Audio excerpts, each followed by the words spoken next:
ડાંગના સાપુતારામાં ખાનગી બસના અકસ્માતમાં ઇજાગ્રસ્ત થયેલા મુસાફરોને સુરત સિવિલમાં લઈ આવવામાં આવ્યા છે।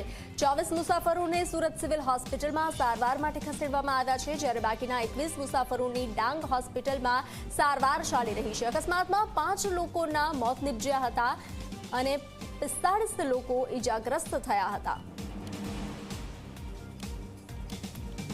तो सापुतारा अकस्मातમાં इजाग्रस्तोने सूरत होस्पिटल खसेडवामां આવ્યા છે। सूरत सिविल होस्पिટલમાં सारवार માટે ખસેડવામાં આવ્યા છે।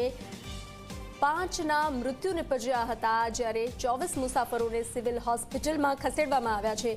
બાકીના 21 મુસાફરોની ડાંગ હોસ્પિટલમાં સારવાર ચાલી રહી છે, જ્યારે અકસ્માતમાં 5 લોકોના મૃત્યુ નિપજ્યા છે। નાસિકથી બસ આવી હતી અને બસ ખીણમાં ખાબકતા આ અકસ્માત સર્જાયો હતો।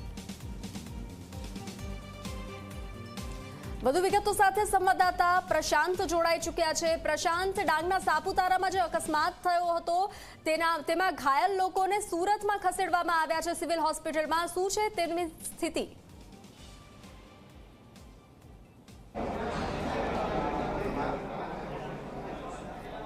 जी बंसी बिल्कुल थी जे रीतना बसनी जे अकस्मात नड़्यो हतो ने गंभीर रीते जे छे घायल थया हता।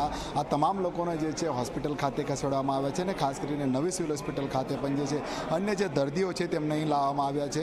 વાત કરવામાં આવે કે જે રીતના સાપુતારા જે ખાનગી બસ જે અકસ્માત નડ્યો તો એમાં 50 જેટલા મુસાફરો જે છે સવાર હતા અને 5 મુસાફરોના જે છે મોત નિપજ્યા છે ને 24 મુસાફરોને જે છે સુરત નવી સિવિલ હોસ્પિટલ ખાતે જે છે ખસેડવામાં આવ્યા છે ને તમામની જે છે સારવાર ચાલી રહી છે। ને અહીં જિલ્લા કલેક્ટર કચેરીથી જે તમામ અધિકારીઓ પણ ઉપસ્થિત છે અને પોતે જિલ્લા કલેક્ટર જે છે અહીંયા જે છે તે આવી પહોંચ્યા છે।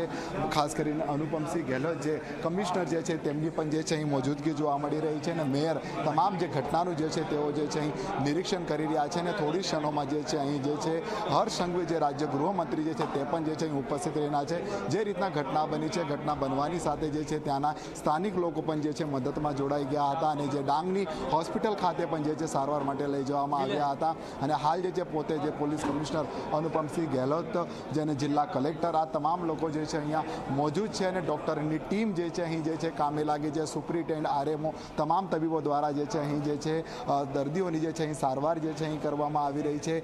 હાલ જોઈ શકાય છે કે એક એક કરીને તમામ અધિકારીઓ જે છે અહીં નવી સિવિલ હોસ્પિટલ ખાતે જે છે આવી રહ્યા છે અને આ દર્દીઓની જે છે સેવામાં જોડાઈ રહ્યા છે। જે રીતના ઘટના જે છે ઘટના બની છે અને ખાસ કરીને જિલ્લા કલેક્ટર અને પોલીસ કમિશનરે પણ જે છે દર્દી જે છે જે ઇજાગ્રસ્તો છે તેમની સાથે વાતચીત કરી છે અને આખું ઘટના વિશે પણ જે છે તેમની પાસેથી માહિતી મેળવી છે અને હાલ તો હોસ્પિટલ ખાતે જે છે દર્દીઓની જે છે સારવાર જે છે અહીં ચાલી રહી છે। અહીં જે હોસ્પિટલના સુપ્રિન્ટેન્ડન્ટ મેડમ છે આપણે જાણીશું।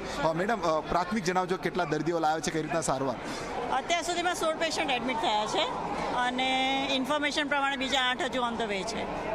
કઈ રીતના હાલ સ્થિતિ છે, એ લોકોની ડૉક્ટરની ટીમ કઈ રીતે કામ કરી રહી છે? મારા એક્સ્ટ્રા ડૉક્ટર્સ ડ્યુટી પર આવી ગયેલા છે અને ત્યાં કન્ટિન્યુઅસલી વર્કિંગ વિથ દેટ।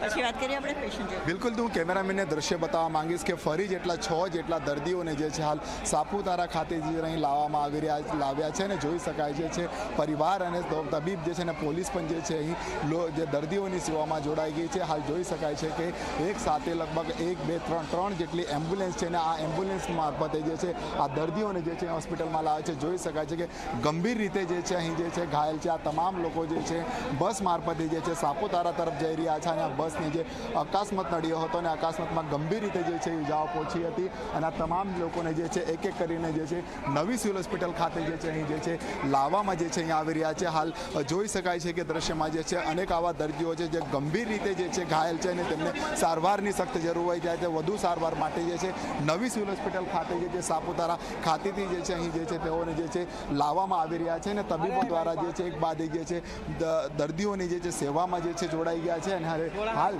જોઈ શકાય છે કે જે રીતના સુપ્રિન્ટેન્ડન્ટ હોય કે પોલીસ કમિશનરો છે તેમની મોજૂદગીમાં જે છે હાલ તમામ ઘટનાનું જે છે નિરીક્ષણ જે છે કરવામાં આવી રહ્યું છે। સુપ્રિન્ટેન્ડન્ટ આરએમઓ જે છે ડૉક્ટર કેતન નાયક સર, હાલ દર્દીઓને એક એક કરીને લાવવામાં આવી રહ્યા છે, કઈ વ્યવસ્થા છે સિવિલમાં? ઇમરજન્સીમાં તમામ પ્રકારની સુવિધા ઉપલબ્ધ છે। અમારા ઓર્થોપેડિકના ડૉક્ટરો, ફેકલ્ટી, રેસિડેન્ટ ડૉક્ટરો, સર્જરીના ફેકલ્ટી, રેસિડેન્ટ ડૉક્ટરો વગેરે હાજર છે અને તમામ પ્રકારની સારવાર અહીંયા ઉપલબ્ધ છે, જેથી જે કોઈ પેશન્ટ આવે એની તાત્કાલિક સારવાર થઈ જાય છે। હાલ કેટલા દર્દીઓને અહીં લાવવામાં આવે છે, શું સ્થિતિ છે? 18 પેશન્ટ ઓલરેડી આવી ચૂક્યા છે, બીજા 3-4 પેશન્ટ અત્યારે ઉતરી રહ્યા છે। તો બધું થઈને 24 કે 25 પેશન્ટ આવવાના હતા. બિલકુલ જોઈ શકાય છે ને અહીં જિલ્લા કલેક્ટર હોય કે મેયર હોય, મેયર પણ જે છે અહીં ઉપસ્થિત છે. આપણે મેયર સાહેબ જોડે આપણે જાણીશું કે સર ખાલી પ્રાથમિક જણાવજો કઈ રીતના તમે દર્દીઓની મુલાકાત કરી છો. અત્યારે પ્રાથમિક સુવિધા તમામ દર્દીઓને આપવામાં આવી છે સિવિલ હોસ્પિટલમાંથી. જે કોઈ દર્દીઓ ત્યાંથી ડાંગમાંથી આવે છે એને 18 જેટલા લોકો અત્યારે આવી ગયા છે અને મુખ્યમંત્રીશ્રી પણ હમણાં એરપોર્ટ પર ચિંતા વ્યક્ત કરી છે અને પૂરેપૂરી એ લોકોની સારવાર મળે તે માટે અમને મુખ્યમંત્રીશ્રી પણ સૂચના આપી છે. બિલકુલથી મુખ્યમંત્રીની સૂચના મળી છે. તમામ જે મેયર હોય કે તમામ જે કાર્યકર્તા હોય તે પણ જે છે અહીં દર્દીઓની જે છે સેવામાં જોવા મળી રહ્યા છે અને 18 જેટલા અહીં દર્દીઓ જે છે તેમને હાલ સારવાર જે છે આપવામાં આવી રહી છે. કલેક્ટર સર છે અહીંયા પોતે જે છે અહીંયા મોજૂદ છે. આપણે સર કેટલા દર્દીઓને શું સ્થિતિ છે? અત્યારે 21 જેટલા દર્દી છે ને બાકી 25 જે હમણાં જે એમ્બ્યુલન્સીસ આવી છે એમાં 25 જેટલા દર્દીઓ છે અહીંયા શિફ્ટ કરવાના છે. અત્યારે કોઈ ક્રિટિકલ નથી, બધા જ સારવાર હેઠળ છે. દર્દીઓની સ્થિતિ હાલ તો નોર્મલ છે. અમુક દર્દીઓ છે ઓબ્ઝર્વેશન હેઠળ છે જે ઇન્જરીઝવાળા છે અને ડૉક્ટરોની આખી ટીમ જે છે આમાં કાર્યરત છે. કેટલાના મૃત્યુ થયાની પ્રાથમિક સામે આવ્યું છે? પ્રાથમિક 5 લોકોની ડાંગમાંથી માહિતી છે. બાકી જેટલા પણ ઇન્જર્ડ હતા આ લોકોને સુરત સિવિલ ખાતે શિફ્ટ કરવામાં આવ્યા છે. જી બિલકુલ તે હતા જે જિલ્લા કલેક્ટર તેઓ જણાવી રહ્યા છે. 21 જેટલા દર્દીઓ જે છે હાલ સારવાર હેઠળ છે. 5 લોકોના મોત નીપજ્યા અને તમામ તંત્ર જે છે જે ઇજાગ્રસ્ત જે મુસાફરો છે જે દર્દીઓ છે તેમની સારવારમાં જોડાઈ ગયા છે. જી પ્રશાંત, જાણકારી